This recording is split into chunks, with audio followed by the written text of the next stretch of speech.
Hello दोस्तों, मैं हूं रोहित यादव और स्वागत करता हूं आपका अपने YouTube चैनल मैथ्स गुरु रोहित में।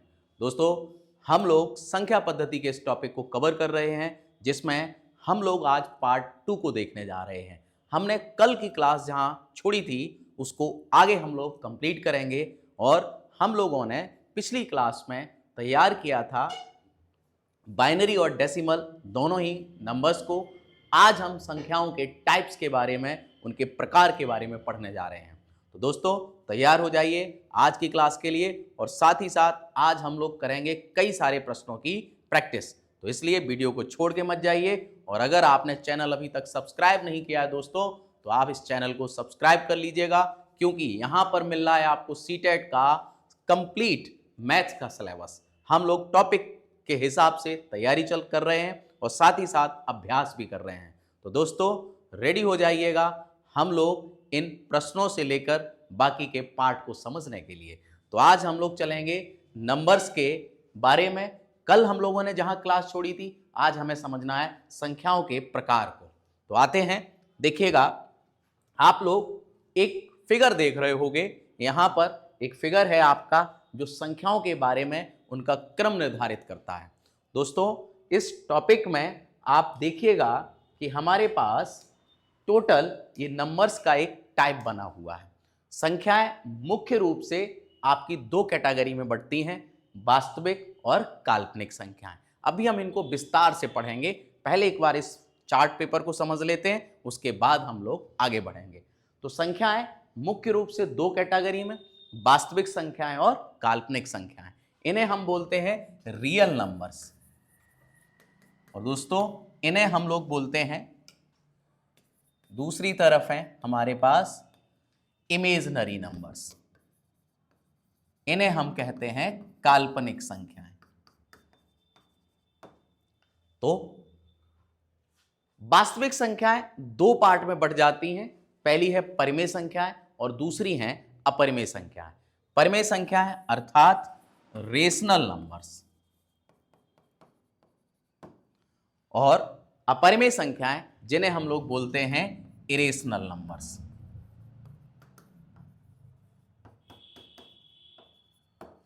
तो आप समझते चलिए, अभी केवल हम लोगों को इस फिगर को समझना है और उसके बाद हम लोग इनको विस्तार से देखेंगे। ये फिगर से आपके कई प्रश्न भी आसान हो जाएंगे, इसलिए फिगर को समझना भी बहुत जरूरी है।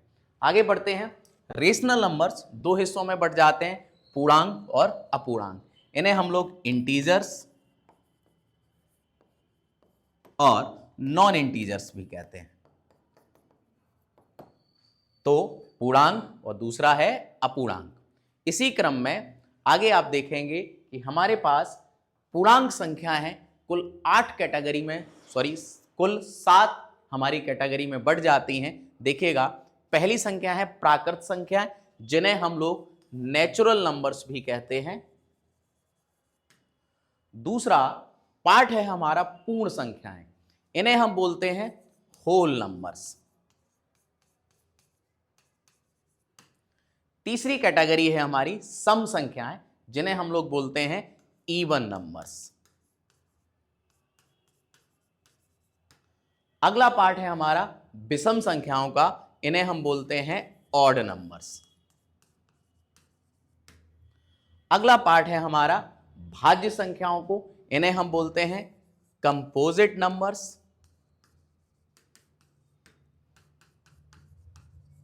अगला पार्ट आएगा हमारा अभाज्य संख्याओं का, इन्हें हम बोलते हैं प्राइम नंबर्स।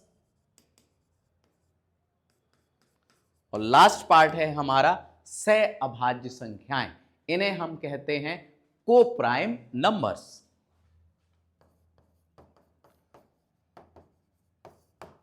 तो दोस्तों, ये तो है नंबर्स का या संख्याओं के प्रकार का एक फ्लो चार्ट। इस चार्ट के बाद आगे की हम लोग एक एक नंबर को डिटेल में समझते हैं और जानते हैं क्या ये संख्याएं हमसे कहती हैं। तो आइए दोस्तों, एक तरफ से चलते हैं। तो पहला हमको समझना है वास्तविक संख्याएं। क्या हैं वास्तविक संख्याएं? वे संख्याएं बहुत अच्छे से समझिएगा, क्योंकि इनसे सीधे प्रश्न रहते हैं परीक्षा में। वे संख्याएं जिनका वर्ग करने पर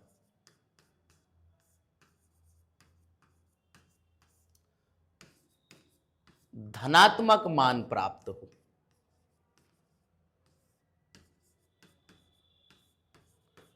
अगर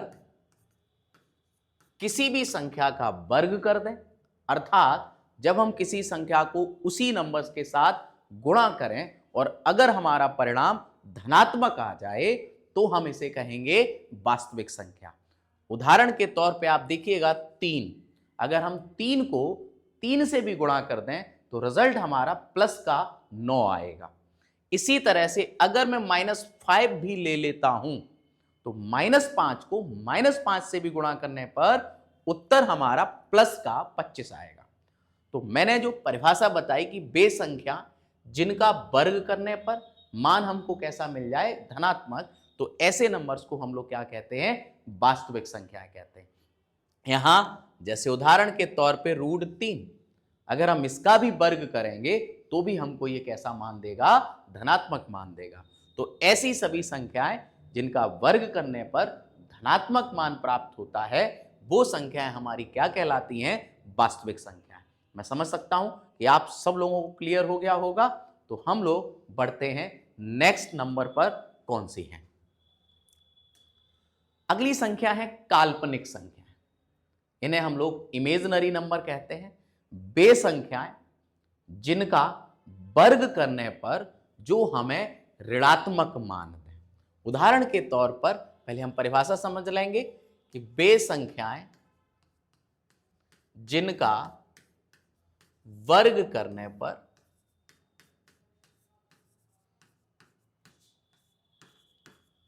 ऋणात्मक मान प्राप्त हो,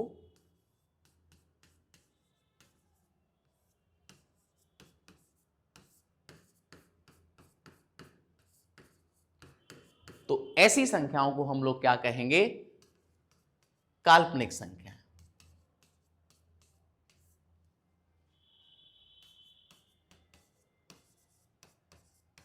मैं समझता हूं क्लियर हो गया होगा दोस्तों।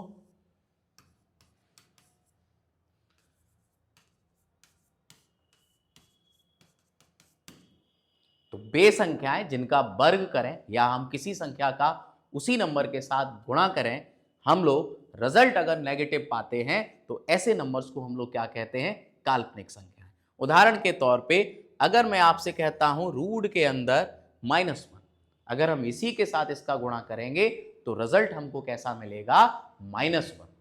हमें रिजल्ट पे ध्यान देना है कि रिजल्ट हमारा कैसा आ रहा है, ऋणात्मक। अतः ऐसे नंबर्स को हमने किस कैटेगरी में रखा है, काल्पनिक संख्याओं में। मैं समझता हूं सबको क्लियर हो रहा होगा। तो काल्पनिक और वास्तविक संख्याएं दो भागों में बटी थी, वास्तविक और काल्पनिक, दोनों क्लियर हो गई। आगे बढ़ते हैं। वास्तविक संख्याओं को हमने दो हिस्सों में बांटा। पहला हिस्सा क्या है, परिमेय संख्या, जिसे हम लोग रेशनल नंबर्स कहते हैं।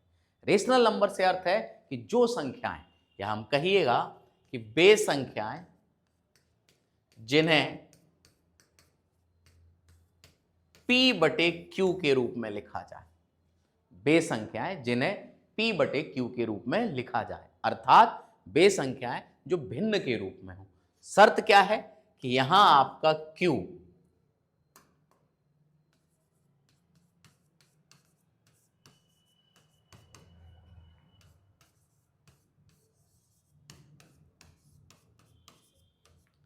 P/Q के रूप में लिखा जाए और Q आपका शून्य नहीं होना चाहिए।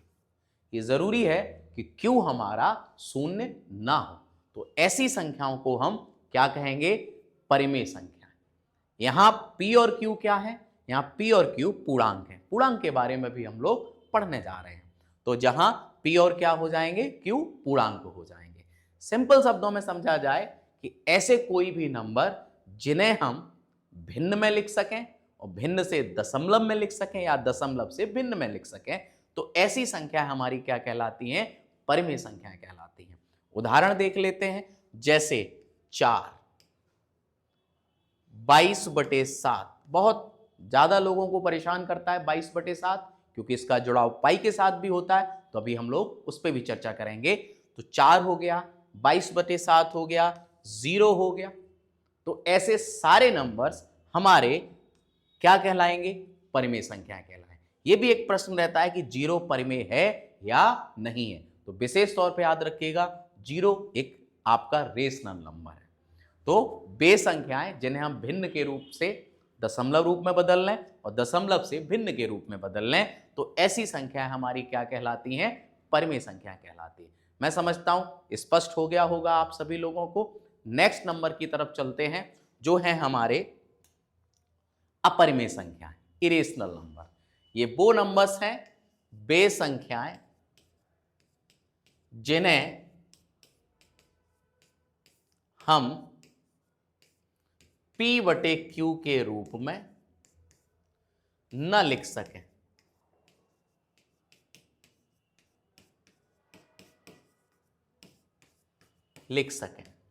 तो ऐसी संख्याएं क्या कहलाएंगी? अपरिमेय संख्याएं कहलाती हैं। उदाहरण के तौर पे जैसे आप √2, अगर मैं इसकी वैल्यू की बात करता हूं तो आप देखिएगा 1.4142, ये दशमलव के बाद आपकी अनंत तक जाती है और हर बार मान आपको बदल के मिल रहा है। हर बार आप देखेंगे इसका मान चेंज हो रहा है, इसलिए हम इसे किस कैटेगरी में रखते हैं? अपरिमेय संख्याओं की कैटेगरी में। √3 ले लीजिएगा, ऐसे ही 1.732, ये भी हमारा कहां तक जाता है? इन्फिनिट तक जाता है, इसलिए हम इसे √3 को भी क्या कहते हैं? इरेशनल नंबर कहते हैं। इसमें कुछ और भी उदाहरण आते हैं दोस्तों, जैसे पाई भी एक कैसी संख्या है? अपरिमेय संख्या है। कारण क्या है? क्योंकि पाई का मान भी 3.14159 इसी तरह से अनंत तक बढ़ता है। इसमें एक और नंबर आपने सुना होगा, यूलर नंबर, इसे हम ई से डिनोट करते हैं। तो ये भी 2.718, ये भी आपका अनंत तक जाता है। ऐसे नंबर्स को हम P/Q में नहीं लिख सकते हैं, जिस कारण से इन संख्याओं को क्या आप दशमलव में परिवर्तित कर सकते हैं? नहीं कर सकते। इस वजह से हम इनको किस कैटेगरी में रखते हैं? अपरिमेय संख्याओं के कैटेगरी में इन्हें रखा गया है। तो विशेष तौर पे समझिएगा कि वे संख्याएं जिन्हें हम P/Q के रूप में ना लिख सकें, वो संख्याएं क्या कहलाएंगी? हमारी अपरिमेय संख्याएं कहेंगी।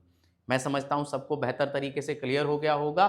तो आगे बढ़ते हैं। इसी के बाद अगला है हमारा पूर्णांक संख्या। आप लोगों ने पूर्णांक संख्याओं के बारे में सुना होगा। पूर्णांक मुख्य रूप से 3 हिस्सों में बढ़ जाते हैं, ध्यान से देखिएगा। पहला पार्ट है हमारा ऋणात्मक पूर्णांक, दूसरा हमारा है शून्य पूर्णांक, और तीसरा है हमारा धनात्मक पूर्णांक।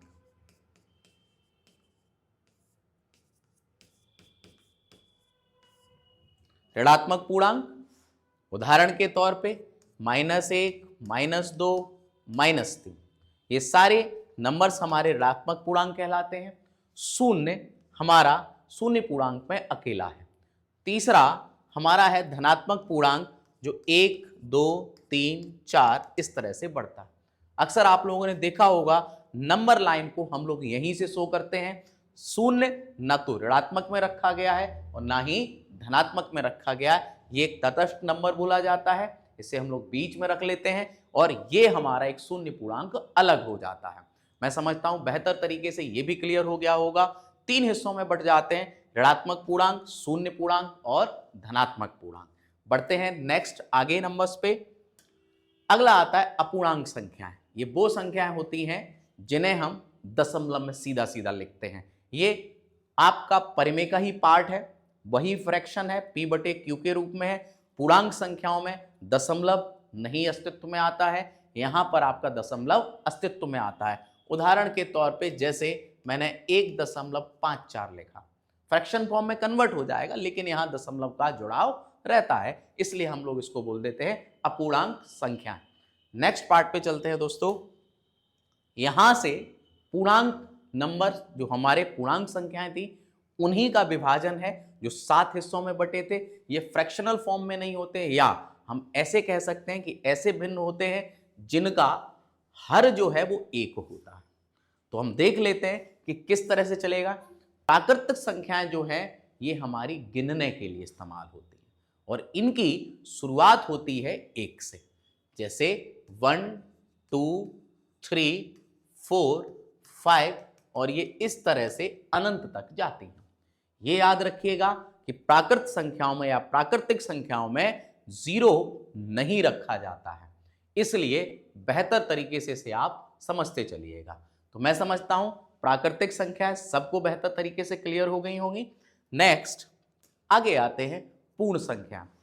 अगर प्राकृतिक संख्याओं में हम 0 को शामिल कर लें, प्राकृतिक संख्याओं को अगर हम 0 को शामिल कर लें तो हमारा ये सेट कंप्लीट हो जाता है जिसे हम कहते हैं पूर्ण संख्या।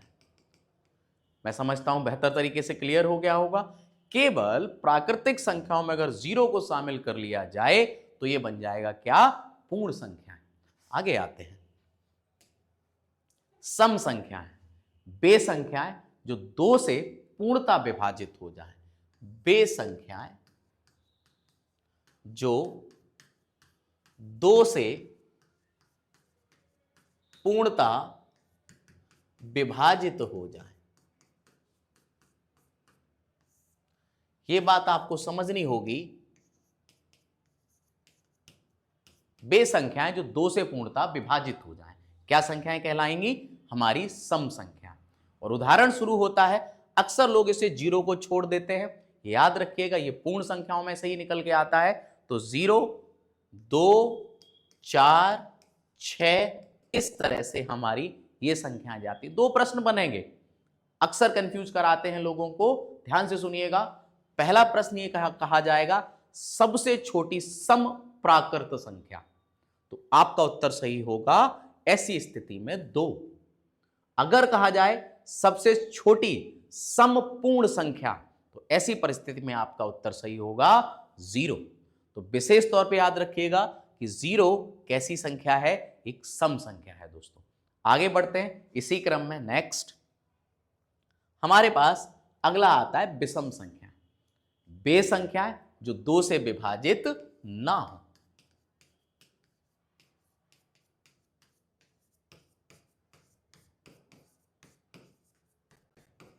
बे संख्याएं जो 2 से विभाजित ना हो।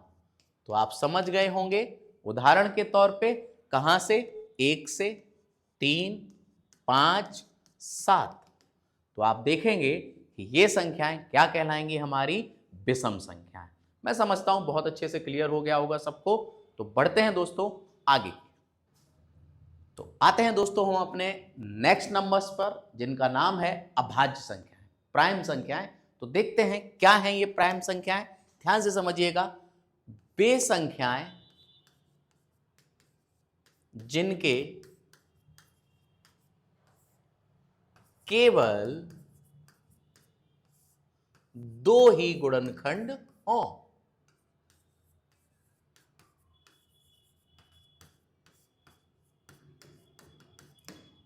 ऐसी संख्याएं जिनके केवल 2 गुणनखंड होंगे वो क्या कहलाएंगी? हमारी अभाज्य संख्याएं। अर्थात ऐसी संख्याएं जो सिर्फ और सिर्फ 2 संख्याओं से विभाजित हो, न इससे कम और न इससे ज्यादा। जैसे 2 को अगर आप भाग लगाएंगे तो 1 से भाग पूरा जाएगा और इसी प्रकार 2 से भी भाग पूरा चला जाएगा। तो हम कह सकते हैं कि 2 जो है वो हमारी सबसे पहली अभाज्य संख्या है। याद रखिए दोस्तों इस कैटेगरी में 1 नहीं आता है। 1 के न आने का कारण है क्योंकि 1 का केवल 1 ही फैक्टर होता है, अर्थात 1 सिर्फ और सिर्फ 1 से विभाजित होता है। इसलिए इसका करेक्ट आंसर होगा जो सबसे पहली छोटी अभाज्य संख्या की बात होगी तो कौन सी आएगी? 2। 1 इस कैटेगरी में नहीं आएगा। आगे बढ़ते हैं। अगला 2 के बाद 3 आएगा, 3 के बाद 4 नहीं होगा। क्यों नहीं होगा? क्योंकि इसके 1 से या 1 फैक्टर से ज्यादा फैक्टर होते हैं। क्यों? क्योंकि ये 1 से भी विभाजित होता है, 2 से भी विभाजित होता है और 4 से भी विभाजित होता है। तो अगला जो क्रम आएगा वो किसका आएगा? 5 का। इसी तरह से हम कह सकते हैं सबसे पहले 2 3 5 7। आप एक बात विशेष तौर पे समझिएगा कि जो सबसे छोटी विषम अभाज्य संख्या की बात अगर आती है तो वो कौन सी है? 2। प्रश्न बनेगा कि क्या सभी अभाज्य संख्याएं विषम होती हैं? बिल्कुल नहीं, क्योंकि 2 भी तो शामिल है, और 2 कैसा है? 2 एक इवन नंबर है, एक सम संख्या, इसलिए हम कह सकते हैं कि सम संख्या भी अभाज्य हो सकती है। मैं समझता हूं क्लियर हो गया होगा दोस्तों। आगे बढ़ते हैं अगले नंबर्स पर। अगली नंबर्स है हमारी भाज्य संख्याएं, वे संख्याएं जिनके 3 या 3 से अधिक गुणनखंड हों।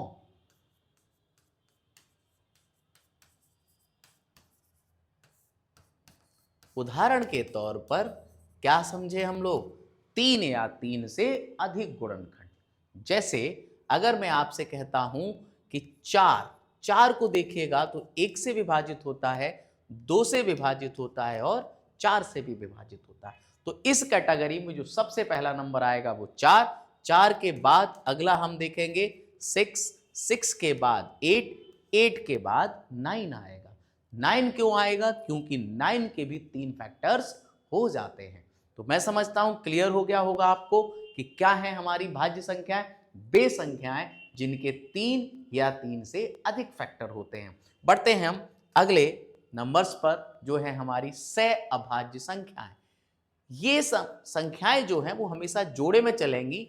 वे संख्याएं जिनका मासा 1 हो। यहां मासा शब्द आया है, इसको समझते हैं। या हम ऐसे भी कह सकते हैं उदाहरण के तौर पे, जैसे 5 और 7। इन संख्याओं की खास बात ये जोड़े में रहेंगी और 1 के अलावा किसी और नंबर से दोनों संख्याएं विभाजित ना हो। जैसे ये नंबर्स केवल और केवल 1 से विभाजित होते हैं, इसलिए हम इनको क्या कह सकते हैं? आपकी सह अभाज्य संख्याएं।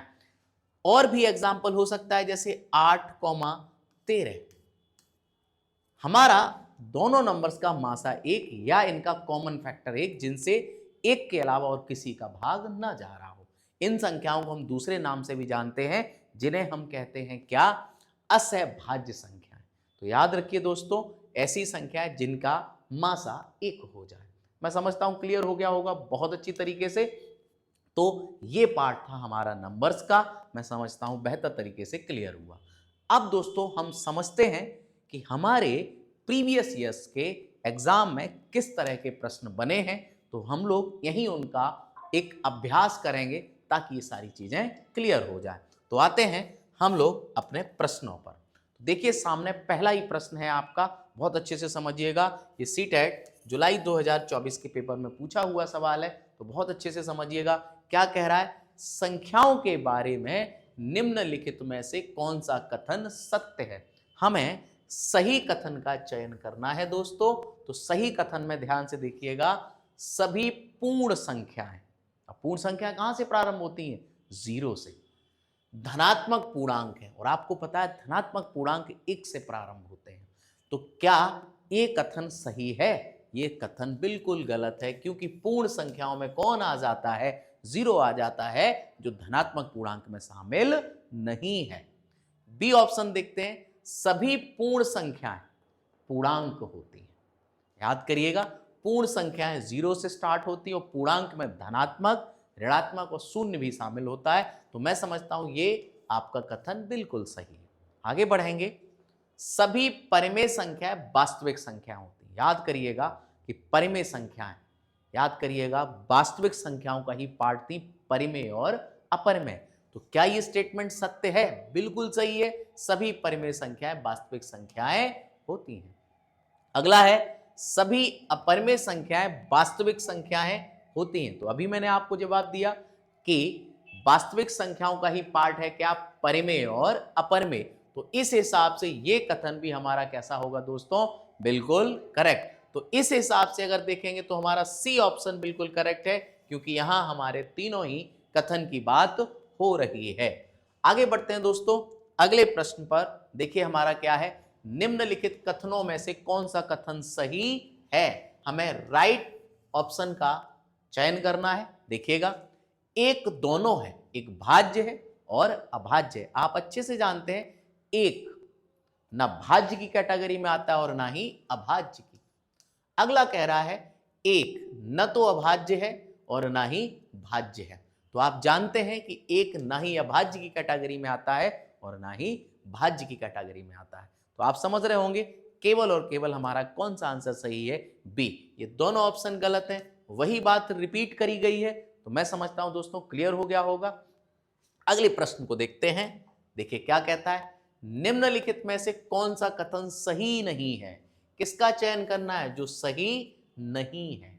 बहुत अच्छे से देखिएगा कि सभी अभाज्य संख्याएं विषम संख्याएं होती हैं। क्या शब्द लिखा है, सभी अभाज्य संख्याएं विषम संख्या। क्या सारी अभाज्य संख्याएं विषम होती हैं? नहीं, अभाज्य संख्याओं में दो भी तो आता है। सबसे छोटी अभाज्य संख्या तो दो ही होती है। तो क्या ये स्टेटमेंट सही है आपका? जी नहीं, यही आपका पूछा गया था। तो करेक्ट आंसर क्या हो जाएगा, ए। क्योंकि हमसे पूछा जा रहा है सही नहीं है, पहला ही ऑप्शन हमारा सही नहीं है, इसलिए हमारा राइट आंसर ए हो जाएगा। आगे देख सकते हो, अभाज्य संख्याएं अपरिमित रूप से अनेक है, बिल्कुल सही बात है। अभाज्य संख्याएं हमारी काउंटेबल नहीं है, बहुत सारी हैं जिनका कोई एंड नहीं है। अभाज्य संख्याओं के केवल दो गुणनखंड होते हैं, बात बिल्कुल सही है। एक एक होता है और एक स्वयं होता है, तो ये भी। तो इस हिसाब से हमारा करेक्ट आंसर क्या सही हो गया दोस्तों, ए। आगे बढ़ते हैं नेक्स्ट प्रश्न पर। परिमेय संख्याओं का समुच्चय उपसमुच्चय होता है। याद करिए, परिमेय संख्या किनका सबसेट है। आपको याद होगा कि वास्तविक संख्या दो हिस्सों में बटी थी, परिमेय और अपरिमेय। तो वास्तविक संख्याओं का ही रूप है क्या, परिमेय संख्या, तो ये उसका सबसेट हो जाएगा। तो हम कह सकते हैं करेक्ट आंसर हमारा क्या हो जाएगा, वास्तविक संख्याओं का। नेक्स्ट दोस्तों, इसी तरह से सामान्य से प्रश्न है, पाई है। आप जानते हैं एक धनात्मक परिमेय संख्या, नहीं, पाई के बारे में पढ़ चुके हैं आप लोग। पाई कैसा है, एक इरेशनल नंबर, एक अपरिमेय संख्या है। तो बहुत आसानी से आप लोग इस बात को समझते हैं। Next, 2x minus 13, 2x minus 11, 2x minus 9 and 2x minus 7 क्या है, क्रमागत है, लगातार संख्या है। और लगातार संख्या है तो ध्यान से देखिएगा, क्योंकि आपको पता होगा किसी भी आप संख्या में अगर आप 2 से मल्टीप्लाई कर दें, पूर्ण संख्या में किसी में भी 2 का मल्टीप्लाई कर दें, तो आपको उत्तर के तौर पे हमेशा क्या मिलेगा, एक सम संख्या मिलती है। और आप नोटिस करिएगा कि किसी भी सम संख्या में अगर हम विषम संख्या को घटाएंगे तो उत्तर के रूप में हमें हमेशा क्या मिलेगा, आप पाएंगे उत्तर के रूप में हमें विषम संख्या मिलती है। तो इस हिसाब से आप ऐसे भी समझ सकते हो, जैसे मैंने एक नंबर लिया 3 में 2 से मल्टीप्लाई किया, रिजल्ट आ गया 6, ये है एक सम। और सम में से अगर मान लीजिएगा मैं एक विषम संख्या को घटा देता हूं, तो उत्तर के रूप में आपको क्या मिल जाएगा, एक विषम संख्या। तो करेक्ट आंसर हमारा क्या हो जाएगा, विषम संख्या। पढ़ते हैं दोस्तों अगले प्रश्न के लिए। तो देखिए क्या कह रहा है, निम्नलिखित में से कौन सा कथन सही है। हमें सही कथन का चयन करना है, तो बहुत गौर से देखिएगा। दो अभाज्य संख्याओं का योगफल सदैव अभाज्य संख्या होता है।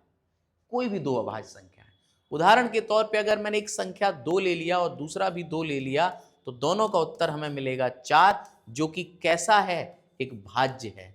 तो क्या ये आवश्यक है? आप कहेंगे बिल्कुल नहीं सर, तो ये स्टेटमेंट तो हमारा गलत है। सबसे छोटी अभाज्य संख्या 1 है। क्या है सबसे छोटी अभाज्य संख्या 1?